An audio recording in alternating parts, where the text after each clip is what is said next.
सबसे पहले सभी छात्रों को जय हिंद। आज का जो हमारा टॉपिक है वो है विश्व के पर्वत। सबसे पहले हम अपने भूगोल की दूसरे सीरीज में विश्व के पर्वत को कवर करेंगे। देखेंगे कि कितने प्रकार के पर्वत होते हैं, पर्वतों का निर्माण कैसे होता है और किन क्रमों में पर्वतों को बांटा गया है। तो इन चीजों को हम देखेंगे। आज का हमारा टॉपिक है सनराइज करियर एकेडमी, करवी चित्रकूट की सर्वश्रेष्ठ संस्था। विश्व के प्रमुख पर्वत, विश्व के जितने भी पर्वत हैं वो हम देखेंगे। लेकिन उससे पहले मैं आप लोगों से जानना चाहता हूं कि जब भी पर्वत, पहाड़ी, ठीक है, पहाड़, पर्वत, पहाड़ी, पहाड़, ये जो हम बोलते हैं पर्वत श्रृंखला, पर्वत की चैन हम बोलते हैं, तो इसका मतलब क्या होता है? ठीक है, इसका मतलब क्या होता है? तो आप मुझे क्या बताएंगे? ठीक है, अगर मैं आप लोगों से पूछूं कि भाई आपके मन में पर्वत का क्या मतलब होता है, तो मुझे क्या डेफिनेशन देंगे आप? समतल जमीन से उभरा हुआ भाग। अच्छा, उभरा हुआ भाग तो वो पर्वत हो गया। आप बोल सकते हो कि जमीनी स्तर से जमीन का ही उठा हुआ भाग जिसकी एक निश्चित ऊंचाई हो, ठीक है, वो क्या कहलाएगा? आपका पर्वत कहलाएगा। क्लियर है? जैसे आप यहां से देवांगना घाटी जाते हो और देवांगना घाटी जाते हो तो जैसे ही आप जाते हो तो धीरे धीरे जो जमीन है वो धीरे धीरे उठना शुरू करती है और इतनी ज्यादा ऊंचाई हो जाती है कि एक निश्चित ऊंचाई हो जाती है जो आपको ऊपर की तरफ देखना पड़ता है, ठीक है, और वो भी एक भूपर्पटी का भूभाग ही है, वो भी एक भूपर्पटी का भूभाग ही है। तो हम उसको क्या बोलेंगे? हम उसको क्या बोलेंगे? पर्वत बोलेंगे उसको, ठीक है। इसी प्रकार से पूरे विश्व में अनेकों प्रकार के पर्वत पाए जाते हैं, लेकिन जितने प्रकार के पर्वत पाए जाते हैं उनका बनने का कालक्रम अलग है, ठीक है, उनके बनने का कालक्रम अलग है। और कुछ पर्वत नए हैं, कुछ पर्वत पुराने हैं, कुछ पर्वत पृथ्वी की उत्पत्ति के से ही बने, जब पृथ्वी की उत्पत्ति हुई है तभी से वो पर्वत बने हैं, ठीक है। अब जैसे मैं आपको बता दूं, हिमालय पर्वत श्रृंखला, हिमालय पर्वत श्रृंखला, एंडीज पर्वत श्रृंखला, ऐसे जो पर्वत हैं ये अभी हाल ही में बने हैं, नवीनतम पर्वत हैं, इनको नवीनतम पर्वत की श्रेणी दी जाती है। नवीनतम पर्वत अब कितने पुराने हैं? कुछ नहीं, आज से 12 करोड़ साल पहले। देखिए, आज से 12 करोड़ साल पहले की घटना को हमने नवीनतम बता दिया। और आप जानते ही हैं कि हमारे एशिया में विश्व की सबसे ऊंची चोटी है हमारे एशिया में, नेपाल में, जिसका नाम है माउंट एवरेस्ट। और उसको क्या बोलते हैं नेपाल में? सागर माथा, है ना। 8,850 मीटर पहले इसकी ऊंचाई थी, 8,848 मीटर, लेकिन अभी इसकी ऊंचाई कितनी है? अभी इसकी ऊंचाई है 8,850 मीटर।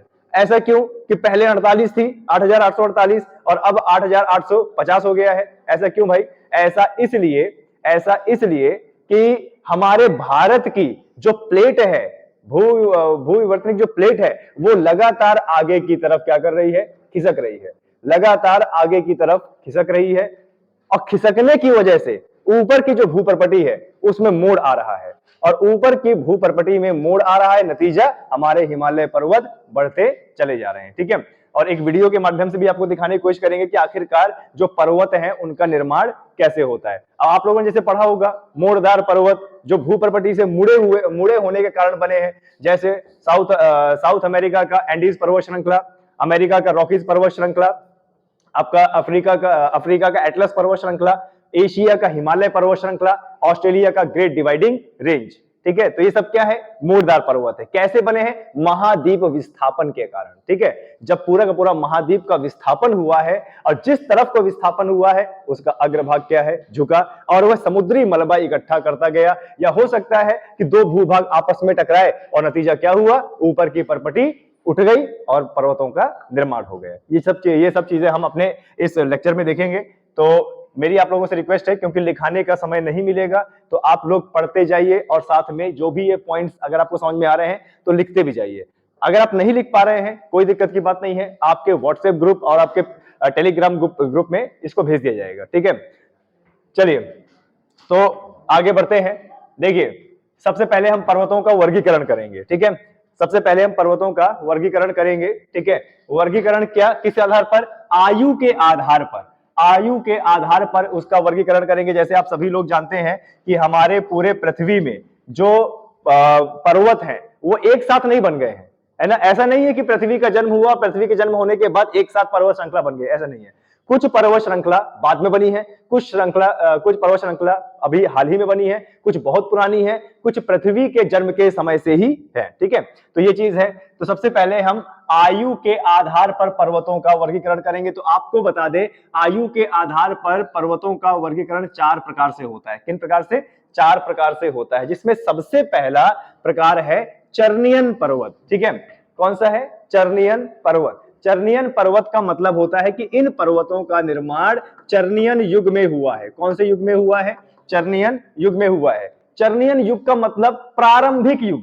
चर्नियन युग का मतलब क्या है? प्रारंभिक युग। जब पृथ्वी का निर्माण हुआ और पृथ्वी सूर्य से धीरे धीरे दूर जा रही थी, उसका तापमान धीरे धीरे ठंडा हो रहा था, और जो पृथ्वी जो सूर्य के नजदीक थी उसका वो पृथ्वी खौलता हुआ लावा थी, और खौलता हुआ लावा थी, जैसे जैसे दूर जा रही थी वैसे वैसे पृथ्वी क्या हो रही थी? ठंडी हो रही थी। तो जब तरल पदार्थ ठंडा होता है तो वह सिकुड़ता है, और सिकुड़ने की वजह से जब पृथ्वी में ऊंचा वच का निर्माण हुआ, उस समय के पर्वतों को हम क्या बोलेंगे? चर्नियन पर्वत। ठीक है, आए समझ में? चर्नियन पर्वत का मतलब क्या है? इनका निर्माण कब हुआ है? जब पृथ्वी की उत्पत्ति हो गई थी। ठीक है, देखिए क्या बोल रहा है, ये विश्व के प्राचीनतम पर्वत है। प्राचीनतम, बहुत पुराने पर्वत। ठीक है, ये विश्व के प्राचीनतम पर्वत है। इनका निर्माण कैम्ब्रियन तथा पूर्व कैम्ब्रियन युग में लगभग 40 करोड़ वर्ष पहले हुआ था।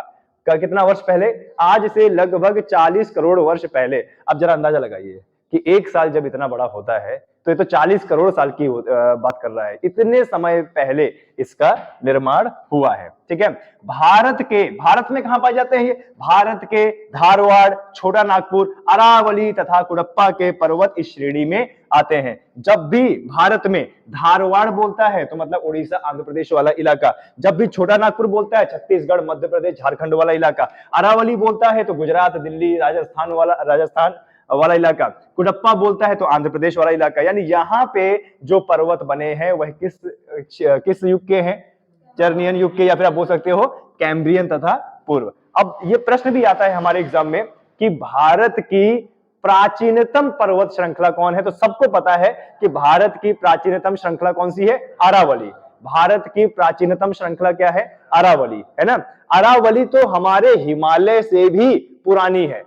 अब कितना पुरानी है? देखिए क्या बोल रहा है, 40 करोड़ वर्ष पहले। यानी पृथ्वी में जब पर्वतों का सर्वप्रथम जब पर्वतों का निर्माण होना शुरू हुआ था पृथ्वी में, तब की हमारी अरावली है।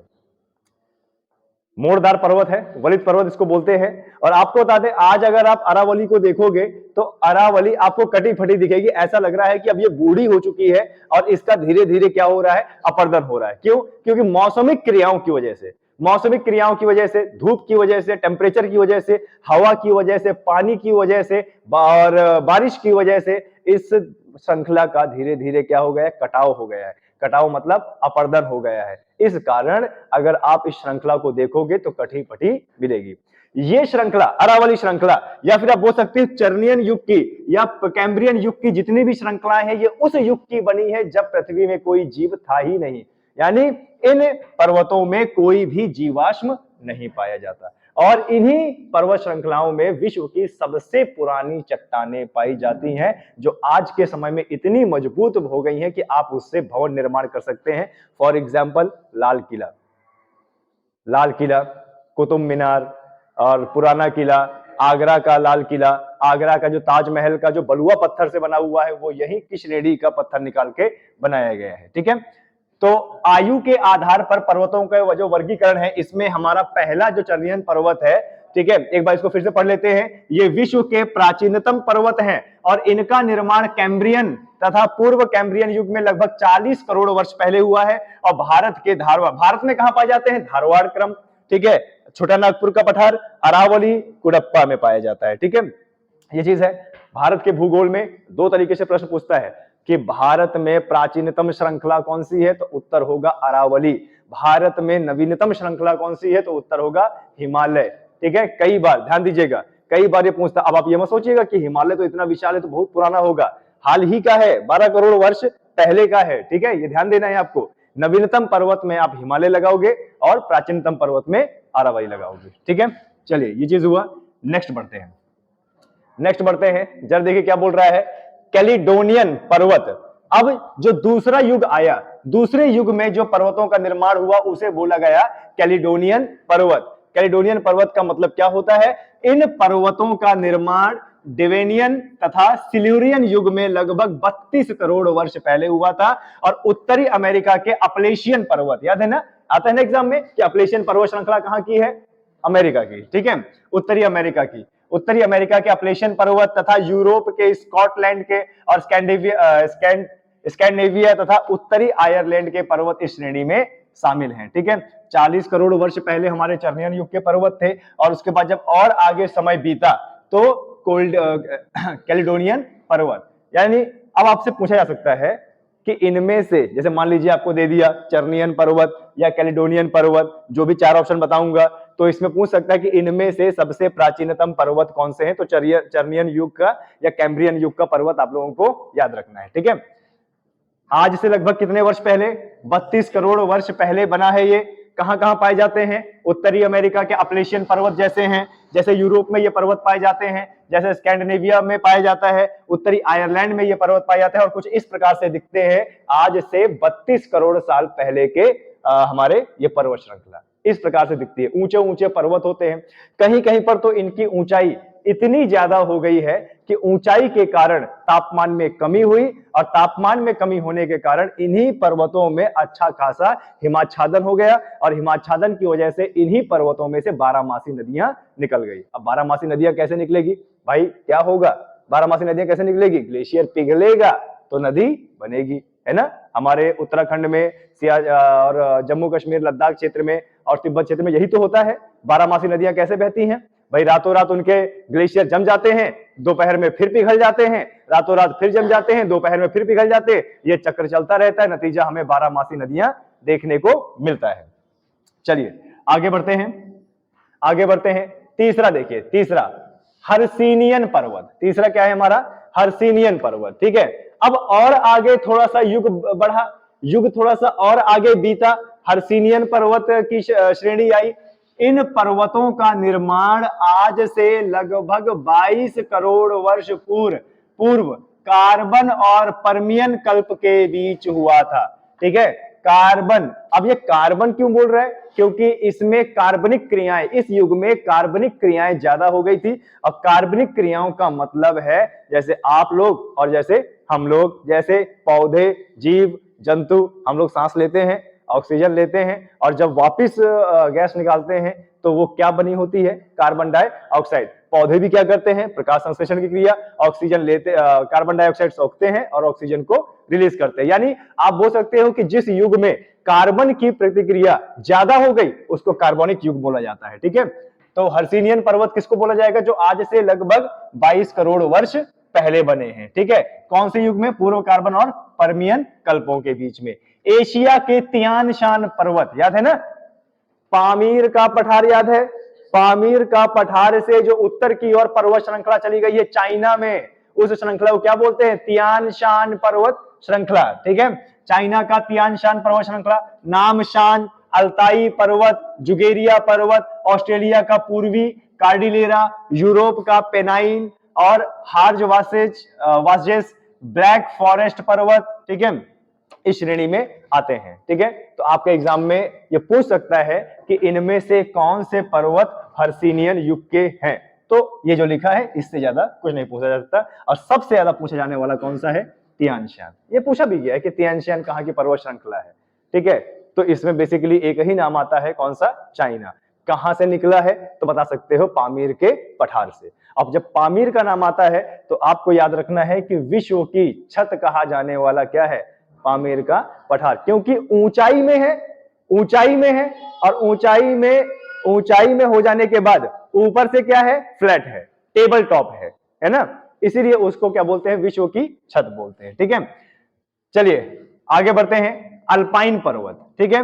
अब चतुर्थ श्रेणी में बने अल्पाइन पर्वत, इन पर्वतों का निर्माण आज से लगभग 3 करोड़, आप 3 से 12 करोड़ बोल सकते हो, ठीक है, 3 से 12 करोड़ वर्ष पूर्व हुआ था।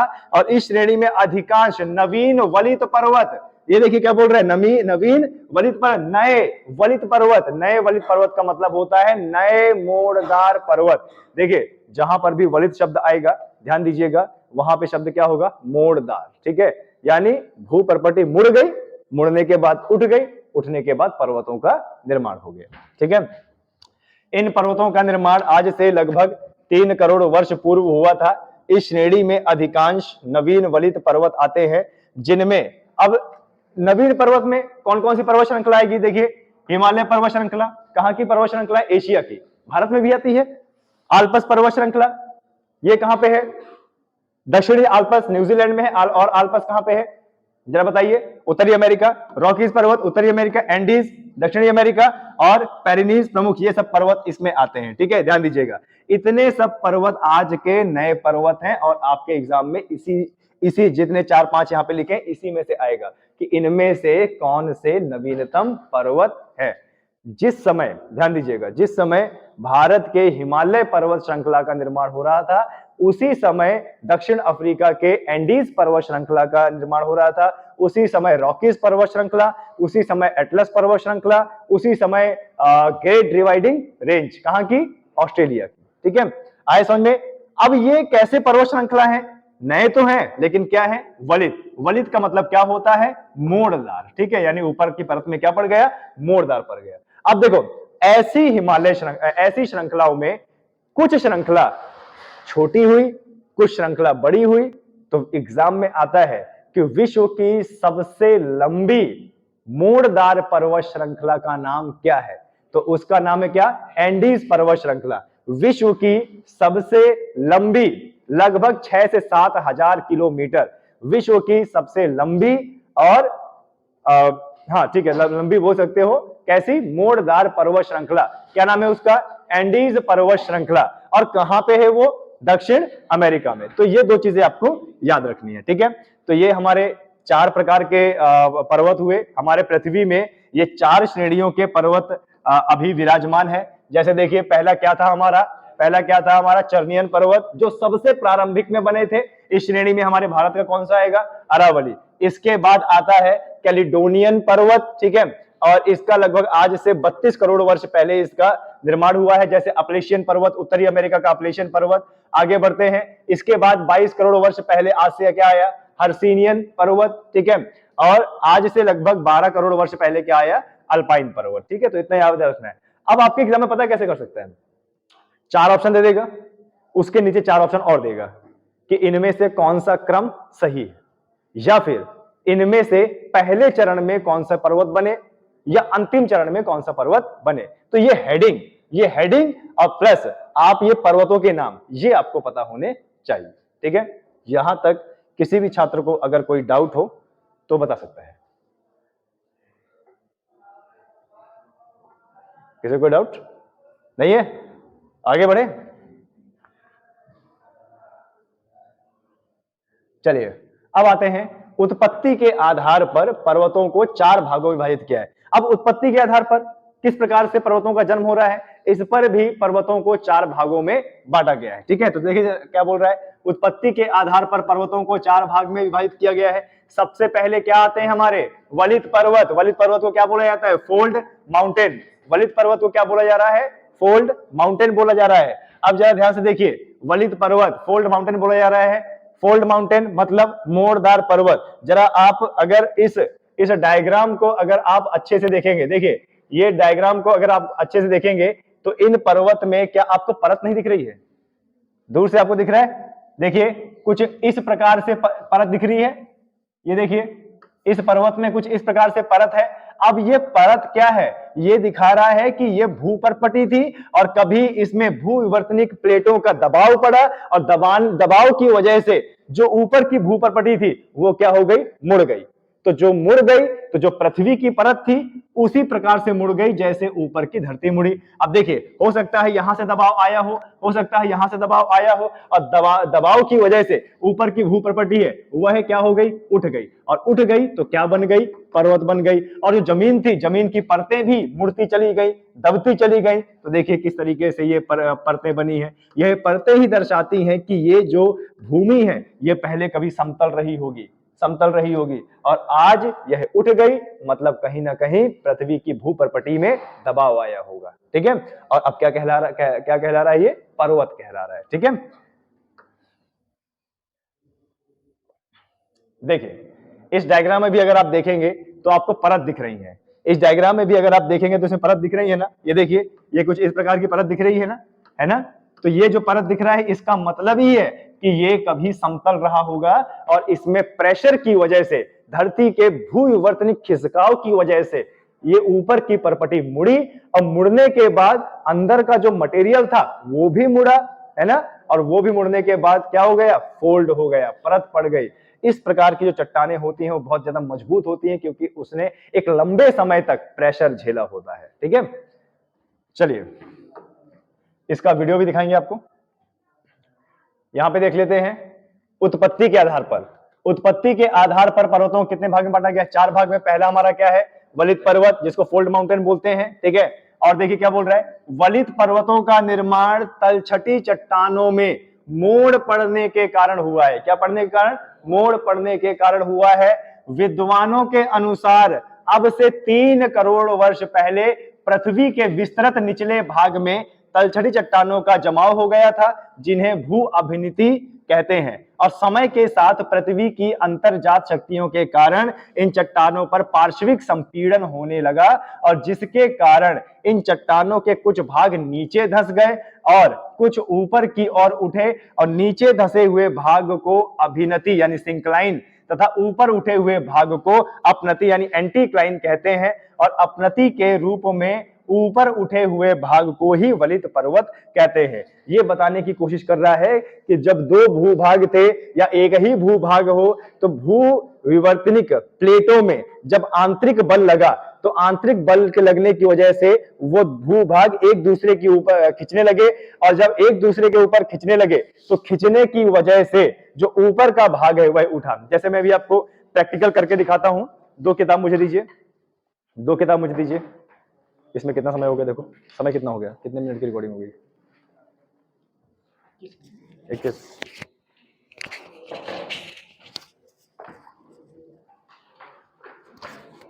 देखिए मान लीजिए कि ये 2 भूभाग हैं। अब 2 भूभाग हैं, देखिए 2 भूभाग जब एक दूसरे की तरफ आपस में चल रहे हैं, एक दूसरे की तरफ, तो आप देख पा रहे हैं कि इसमें देखो मोड़ पड़ रहे हैं। ये देखिए जब 2 भूभाग आपस में आ रहे हैं तो इसमें मोड़ पड़ रहे हैं। अब आप देख रहे हैं इसमें 2 क्रियाएं हो रही हैं, एक धरती का हिस्सा नीचे की ओर धंस रहा है और एक धरती का हिस्सा ऊपर की ओर उठ रहा है। तो जो धरती का हिस्सा नीचे की ओर धंसा उसे क्या बोला गया, सिंक्लाइन, और जो धरती का हिस्सा ऊपर की ओर उसे बोला एंटीक्लाइन, और वही आगे चल के मोड़दार पर्वत कहलाया।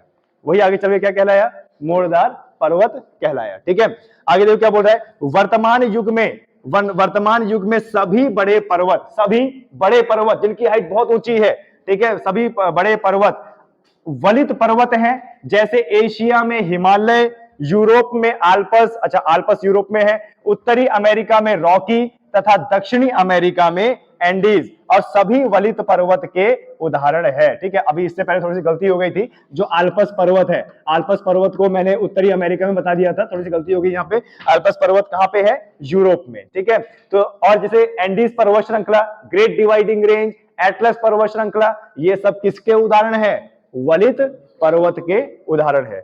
ठीक है, अभी आपके दिमाग में इमेज थोड़ी कम क्लियर आ रही होगी कि भाई भूभाग कैसे टकराया और टकराने के बाद ये पर्वत श्रृंखला कैसे बना।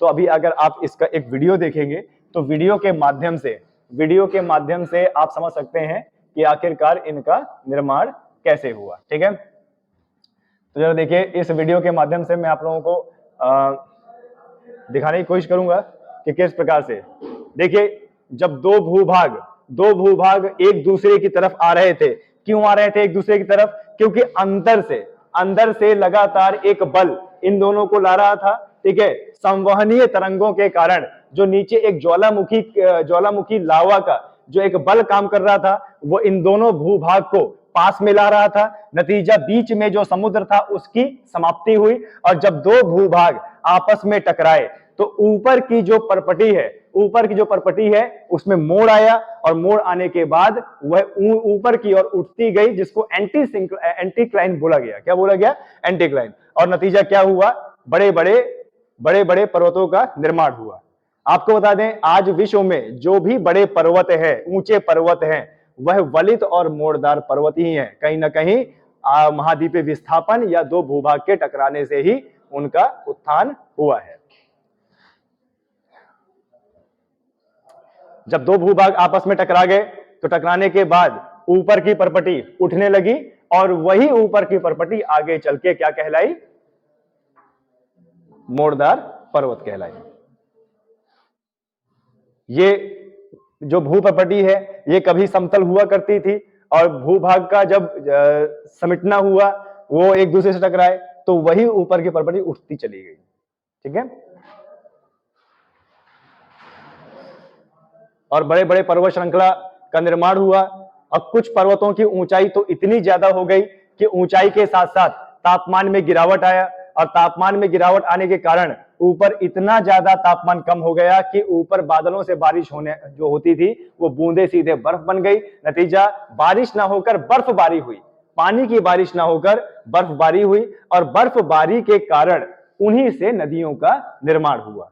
देखिए, इस प्रकार के मोड़दार पर्वत पाए जाते हैं विश्व में। हमारे हिमालय, एंडीज पर्वत श्रृंखला, रॉकी पर्वत श्रृंखला, एल्पस पर्वत श्रृंखला सब इसी के भाग हैं।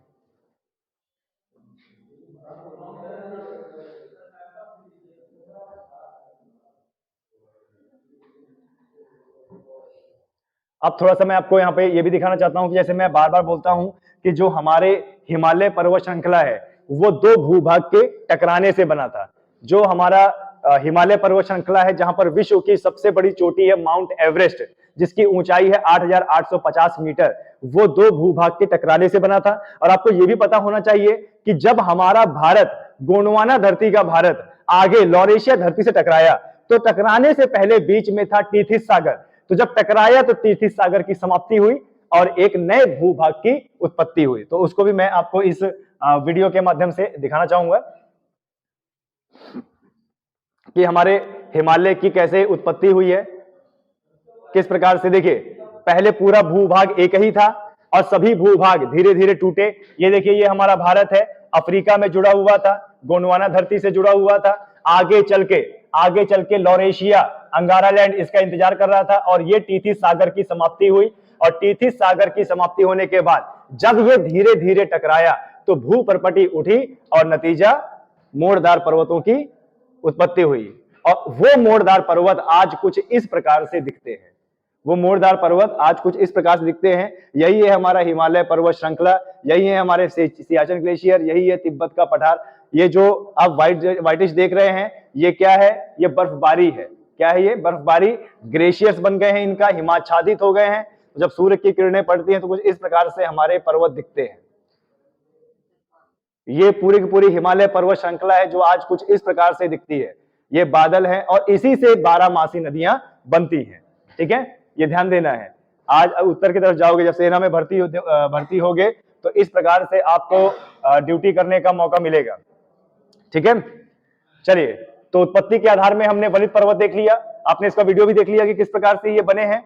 आगे बढ़ते हैं, भ्रंश अथवा खंड पर्वत। अब दूसरा क्या है? भ्रंश अथवा खंड पर्वत। देखिए, भ्रंश का मतलब होता है धंसना। भ्रंश का मतलब क्या होता है? धंसना या फिर भूभाग का टूट जाना। जो भूभाग है उसका टूट जाना। ठीक है, इसको बोलते हैं। ठीक है, अब जैसे देखिए, मान लीजिए कि कोई भूभाग है, ऐसे ये मान लीजिए ये कोई भूभाग है और ये जो भूभाग है बीच में, इस भूभाग में बीच में कुछ हलचलें हुई और हलचल होने के कारण इतना जो हिस्सा है वो धंस गया जमीन के नीचे। तो ये बताओ कैसे बना रहेगा? कुछ ऐसे ही बनेगा ना।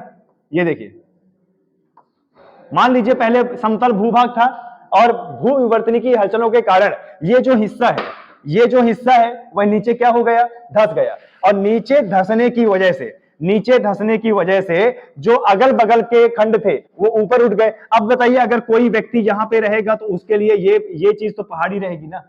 ये चीज क्या रहेगी? पहाड़ रहेगी। अब मान लीजिए कि ये पूरा हमारा क्षेत्र है, इस क्षेत्र में बीच वाला क्षेत्र नीचे धंस जाए तो अगल बगल के क्षेत्र क्या हो जाएंगे? उठ जाएंगे। तो जो नीचे रहेगा उसके लिए वो भूखंड क्या रहेंगे? पहाड़ रहेंगे ना। अब इस प्रक्रिया से बने पहाड़ों को क्या बोलते हैं? भ्रंश अथवा खंड पर्वत। आया समझ में? क्लियर है?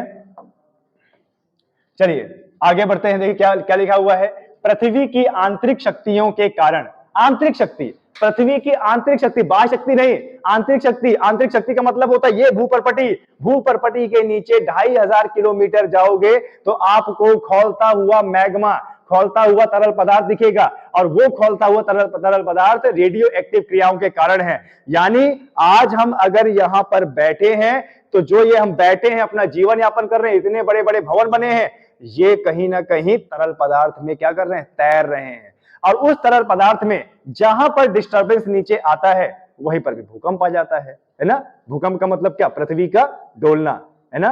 तो जो तरल पदार्थ के ऊपर हम तैर रहे हैं कहीं ना कहीं वो भी एक कारण है भूकंप आने का। ठीक है, आगे देखिए, पृथ्वी के आंतरिक शक्तियों के कारण पृथ्वी की पपड़ी, पृथ्वी की पपड़ी बोल रहा है, ये जिसमें हम रह रहे हैं ये है पृथ्वी की पपड़ी पर दरार पड़ी, और दरार भूगर्भ में काम कर रही तनाव की शक्तियों के लंबवत दिशा में कार्य कर रही थी। यानी एक भाग को उसने क्या कर दिया, उठा दिया। ठीक है, कार्य करने से पड़ती है। और इन शक्तियों के कारण यदि पृथ्वी के एक और का भाग ऊपर उठ जाए अथवा किसी क्षेत्र के आसपास का भाग नीचे धंस जाए तो ऊपर उठे हुए भाग को भ्रंश पर्वत कहते हैं। फ्रांस का वासजेस, जर्मनी का ब्लैक फॉरेस्ट और भारत का विंध्याचल पर्वत श्रेणी, ये हमारी देवांगना घाटी, ये किसका हिस्सा है तो बताइए, भ्रंश अथवा खंड पर्वत। आपने देखा होगा मध्य प्रदेश के अनूपपुर जिले के अमरकंटक से निकलने वाली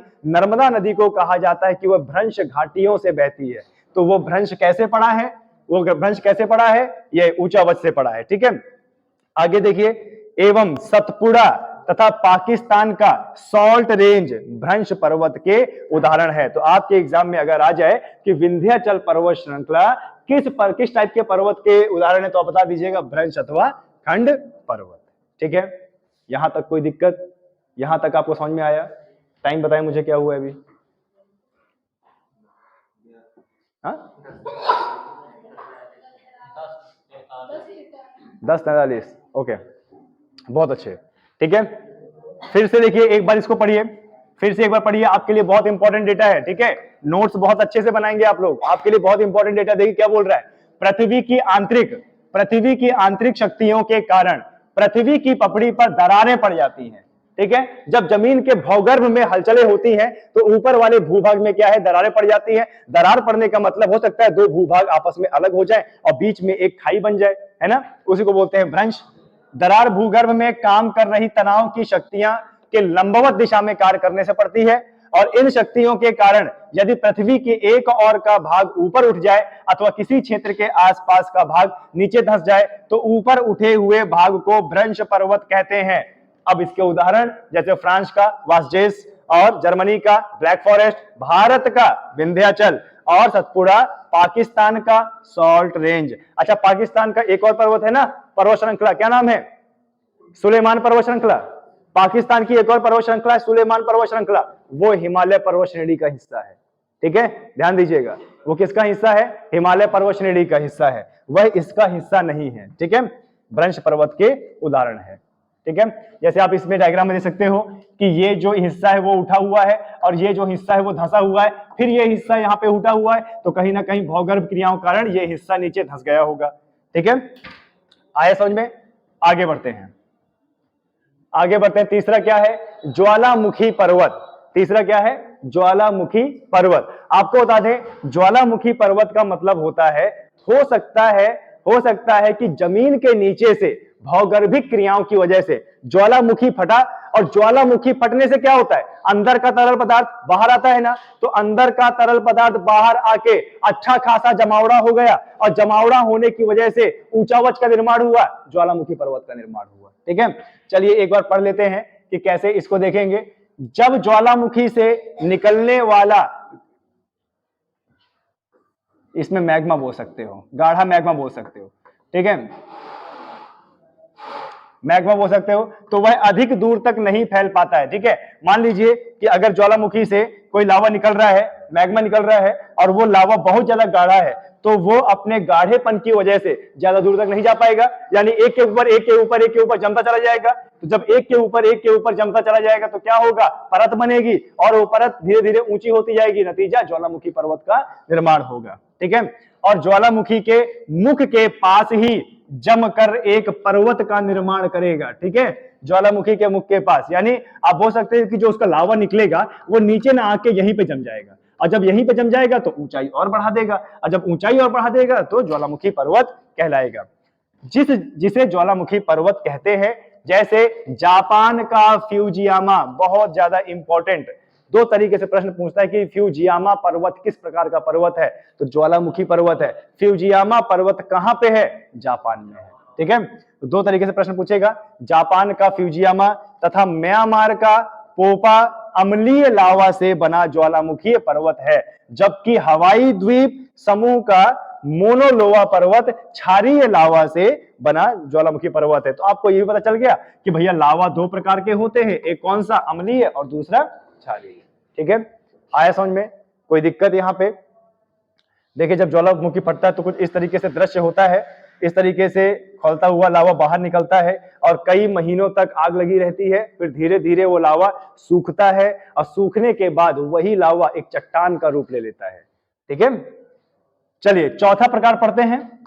चौथा प्रकार क्या बोल रहा है, देखिए, अवशिष्ट पर्वत, जिसको रेसिजुअल पर्वत भी बोलते हैं, अवशिष्ट पर्वत। ठीक है, इन पर्वतों का निर्माण के कारण क्या कारण होता है, इन पर्वतों के निर्माण का कारण क्या होता है, नदी, वायु, हिमनदी जैसे अपर्दन के कारक प्राचीन कालीन उच्च भूभाग को अपर्दन के द्वारा कुरेद देते हैं। इसके बाद बाकी बचे हुए भाग को अवशिष्ट पर्वत कहते हैं। जैसे इसका उदाहरण आप देख सकते हो क्या, अरावली। अरावली जब निर्माण हुआ था तो उसकी चोटी बहुत ऊंची हुआ करती थी, लेकिन इतने करोड़ों साल में पानी की क्रिया, वर्षा की क्रिया, हवाओं की क्रिया, नतीजा एक श्रृंखला धीरे धीरे छोटे छोटे कणों में कटती गई। जब छोटे छोटे कणों में कटती गई तो जो पार्ट कटा उसको बोला गया धूल, और जो बचा रहा उसको अपर्दित पर्वत यानी कटा फटा पर्वत। ठीक है, तो अरावली इसको आप बोल सकते हो। इसके बाद बाकी बचे हुए भाग को अवशिष्ट पर्वत अथवा घर्षित पर्वत कहते हैं। भारत में जैसे नीलगिरी पर्वत, पारसनाथ की पहाड़ी, राजमहल की पहाड़ी और मध्य स्पेन में सियरा तथा अमेरिका के मैसा एवं बूटे की पहाड़ी अवशिष्ट पर्वत के उदाहरण है। अवशिष्ट पर्वत कुछ इस प्रकार से दिखते हैं, देखिए एकदम ऐसा लग रहा है कटा पटा है। पहले ये पर्वत हो सकता है ऐसे रहा हो, लेकिन आज इन क्रियाओं की वजह से कट फट के इस प्रकार से है। ठीक है, तो यहां पर आपका टॉपिक खत्म हुआ है। ये जो पीडीएफ है वो आपको टेलीग्राम और आपके ग्रुप में मिल जाएगा। ठीक है।